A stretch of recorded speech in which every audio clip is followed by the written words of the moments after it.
आइए जानते हैं आज की कुछ अंतर्राष्ट्रीय खबरों को। पहले एक नजर आज की हेडलाइंस पर। जम्मू कश्मीर के डीजीपी दिलबाग सिंह ने कहा, ड्रोन का आईईडी बम के तौर पर इस्तेमाल, 5 से 6 किलो का एक और बम बरामद, भीड़ में धमाके की थी साजिश। देश में कई राज्यों में फैला डेल्टा प्लस वेरिएंट। गांव पहुंचते ही राष्ट्रपति कोविंद हुए भावुक, माथे पर लगाई मिट्टी, बोले कभी नहीं सोचा था प्रेसिडेंट बनूंगा। ब्रिटेन के स्वास्थ्य मंत्री मैट हैंकॉक ने दिया इस्तीफा, सहयोगी को किस करते तस्वीर हुई थी वायरल। फेफड़ों पर तेजी से चिपकेगा डेल्टा प्लस वेरिएंट। कार्रवाई, लापरवाही बरती तो दिल्ली सरकार ने प्राइवेट स्कूल से छीना प्रतिबंध, अभिभावकों ने की थी शिकायत।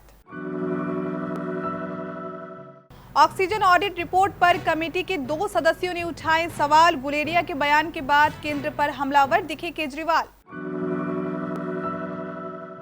एक बार फिर बढ़े दैनिक मामले, बीते 24 घंटे में मिले 50,040 नया केस, 1258 मरीजों ने गंवाई जान। केआरके की भविष्यवाणी, कमाल खान बोले इमरजेंसी दीदी कंगना रनौत की लगातार 12वीं फ्लॉप फिल्म साबित होगी। तीरंदाजी विश्व कप, भारतीय महिला रिकवर टीम ने रचा इतिहास, मैक्सिको को हराकर जीता स्वर्ण पदक। जम्मू कश्मीर के डीजीपी दिलबाग सिंह ने जम्मू में इंडियन एयरफोर्स स्टेशन में हुए धमाके को आतंकवादी हमला बताया है। उन्होंने इस बात की पुष्टि की है कि ड्रोन के जरिए आईईडी धमाका किया गया है। दिलबाग सिंह ने कहा कि ड्रोन को ही आईईडी बम के तौर पर इस्तेमाल किया गया है। घटनास्थल से इसके टुकड़े बरामद हुए हैं। उन्होंने यह भी बताया है कि आतंकवादियों ने भीड़ में धमाके की भी साजिश रची थी, जिसे नाकाम कर दिया गया है। डीजीपी ने कहा कि जम्मू पुलिस ने 5 से 6 किलो का एक आईईडी बम बरामद किया है। यह लश्कर ए तैयबा के आतंकी से बरामद हुआ है और किसी भीड़ वाले इलाके में इससे धमाके की योजना बनाई गई थी। देश में कोरोना वायरस के डेल्टा प्लस वेरिएंट के मामले धीरे धीरे बढ़ते जा रहे हैं। कोरोना वायरस का डेल्टा प्लस वेरिएंट देश के कई राज्यों में पहुंच चुका है। वायरस के डेल्टा प्लस वेरिएंट ने सरकार की चिंता बढ़ा दी है। डेल्टा प्लस वेरिएंट की बात करें तो ये अभी देश के 12 राज्यों तक पहुंच चुका है। देश भर में डेल्टा प्लस वेरिएंट के 51 मामले सामने आए हैं, लेकिन इस वेरिएंट के बारे में ज्यादा जानकारी नहीं होने से संक्रमण को लेकर आशंका बनी हुई है। लिहाजा राज्यों की सरकारें इसके प्रसार को रोकने की कोशिश कर रही है। साथ ही संक्रमण के प्रसार को रोकने के लिए विभिन्न उपाय भी कर रही है। राज्य सरकार एक बार फिर से प्रतिबंधात्मक कदम उठाने पर मजबूर हो गई है। देश के राष्ट्रपति रामनाथ कोविंद 3 दिवसीय दौरे पर उत्तर प्रदेश पहुंचे हैं। तय कार्यक्रम के अनुसार महामहिम रविवार सुबह सबसे पहले अपने गांव परोंक पहुंचे। यहां उन्होंने पथरी देवी मंदिर में दर्शन किए और फिर गांव वालों का अभिनंदन करते हुए सभी को धन्यवाद दिया।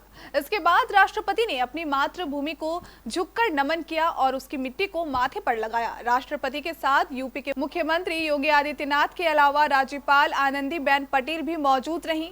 राष्ट्रपति हेलीपैड से अपने गाँव के पास उतरे। यहाँ उतरते ही उन्होंने अपनी मातृभूमि की मिट्टी को माथे लगाया और नमन किया। बता दें कि राष्ट्रपति बनने के लगभग 4 साल बाद रामनाथ कोविंद रविवार को पहली बार अपने प्रेतक गांव परोंक पहुंचे। गांव पहुंचकर उन्होंने पत्नी सविता के साथ पथरी देवी मंदिर के दर्शन किए। दफ्तर में अपने सहयोगी को किस करने के बाद कोरोना गाइडलाइंस के उल्लंघन के आरोपों से घिरे यूनाइटेड किंगडम के स्वास्थ्य मंत्री मैट हैंकॉक को आखिरकार अपने पद से इस्तीफा देना पड़ा है। एक मीडिया रिपोर्ट के मुताबिक डाउनिंग स्ट्रीट ने मैट हैंकॉक का इस्तीफा पत्र प्रकाशित किया है। प्रधानमंत्री बोरिस जॉनसन को भेजे गए अपने इस्तीफे में हैंकॉक ने कहा कि इस महामारी में आम लोगों ने जितनी कुर्बानियां दी है, उनको देखते हुए अगर हम उनके साथ कुछ गलत करते हैं तो हमारी जिम्मेदारी बनती है कि हम उनके साथ ईमानदार रहें। कोरोना की दूसरी लहर थमने से पहले डेल्टा प्लस वेरिएंट ने डराना शुरू कर दिया है।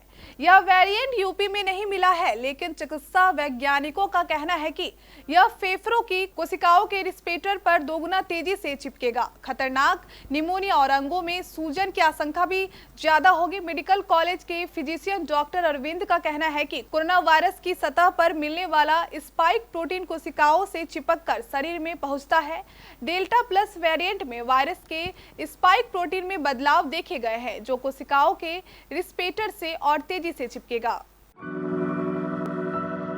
दिल्ली सरकार ने राज्य में एक निजी स्कूल की ओर से की जा रही मनमानी को लेकर उस शख्स पर कार्रवाई की है। एक प्राइवेट स्कूल पर नियमों की अवमानना का आरोप में दिल्ली सरकार ने सख्त कदम उठाया है और इसके तहत सरकार ने प्राइवेट स्कूल का मैनेजमेंट अपने हाथों में ले लिया है। दरअसल ऐसा आरोप है कि पंजाबी बाग का स्वामी शिवानंद मेमोरियल स्कूल सरकार की ओर से दी गई कड़ी चेतावनी के बाद भी फीस वसूलने में अपनी मनमर्जी कर रहा था। स्कूल पर ऐसा आरोप है कि वह राइट टू एजुकेशन अधिकार के अंतर्गत बच्चों को शिक्षा देने में भी आनाकानी कर रहा था। दिल्ली में ऑक्सीजन की मांग को लेकर सुप्रीम कोर्ट द्वारा गठित ऑडिट कमेटी के उपसमूह की अंतरिम रिपोर्ट पर अब समिति सदस्यों ने ही असहमति जताई है। दिल्ली सरकार के प्रधान सचिव बीएस भल्ला व Max health care clinical director Sandeep Buddhiraja ने अन्य सदस्यों को पत्र लिख रिपोर्ट पर सवाल खड़ा किया है। इससे पहले कमेटी के प्रमुख डॉक्टर रणदीप गुलेरिया ने कहा कि यह रिपोर्ट अंतरिम है, अंतिम नहीं। भल्ला ने ऑक्सीजन की मांग 4 गुना ज्यादा दिखाने पर आपत्ति जताते हुए कहा कि ये आंकड़े तथ्य से पड़े हैं। रिपोर्ट में जिस ऑक्सीजन डिमांड की बात है, दिल्ली सरकार ने कभी भी इस तरह की मांग नहीं की है। जिन 4 अस्पतालों की मांग पर यह बात कही गई है, उसके बारे में 13 मई को कमेटी की बैठक में चर्चा भी की गई थी। इसके बाद कुछ डेटा ठीक कर 183 अस्पतालों में ऑक्सीजन मांग 209 मीट्रिक टन बताई गई है। इधर गुलेरिया के बयान के बाद मुख्यमंत्री अरविंद केजरीवाल केंद्र पर हमलावर दिखे। देश में कोरोना वायरस के दैनिक मामलों में मामूली बढ़ोतरी देखने को मिली है। पिछले 24 घंटे में देश में कोरोना वायरस के दैनिक मामले 50,000 के पार आए और इसी दौरान 1,258 मरीजों ने इस खतरनाक वायरस के आगे दम तोड़ दिया। केंद्रीय स्वास्थ्य मंत्रालय ने इसकी जानकारी दी। स्वास्थ्य मंत्रालय की ओर से जारी आंकड़ों के मुताबिक बीते 24 घंटे में देश में कोरोना वायरस के 50,040 नया मामला सामने आया और इसी दौरान 1,258 मरीजों ने अपनी जान गंवाई है। इसके अलावा बीते 24 घंटे में 57,944 मरीजों ने कोरोना को मात दी है और ठीक होकर घर वापस लौटे हैं। एक्टर और स्वघोषित फिल्म क्रिटिक कमाल राशिद खान ने कंगना रनौत की अपकमिंग फिल्म के लिए भविष्यवाणी की है। कंगना ने हाल ही में इमरजेंसी पर काम शुरू किया है, जो दिवंगत भारतीय प्रधानमंत्री इंदिरा गांधी की लाइफ पर आधारित है। केआरके ने रविवार को सोशल मीडिया पर एक पोस्ट शेयर कर कहा है कि मधुर भंडारकर की इंदु सरकार की तरह कंगना की इमरजेंसी भी फ्लॉप साबित होगी। केआरके ने लिखा, डायरेक्टर मधुर भंडारकर ने इंदिरा गांधी पर इंदु सरकार फिल्म बनाई थी और उसे एक कुत्ता भी देखने नहीं गया था। अब दीदी कंगना रनौत उसी विषय पर फिल्म बना रही है, मतलब वे अपनी लगातार 12वीं फ्लॉप फिल्म बनाना चाहती है। उनकी पिछली 11 फिल्में सुपर फ्लॉप रही है।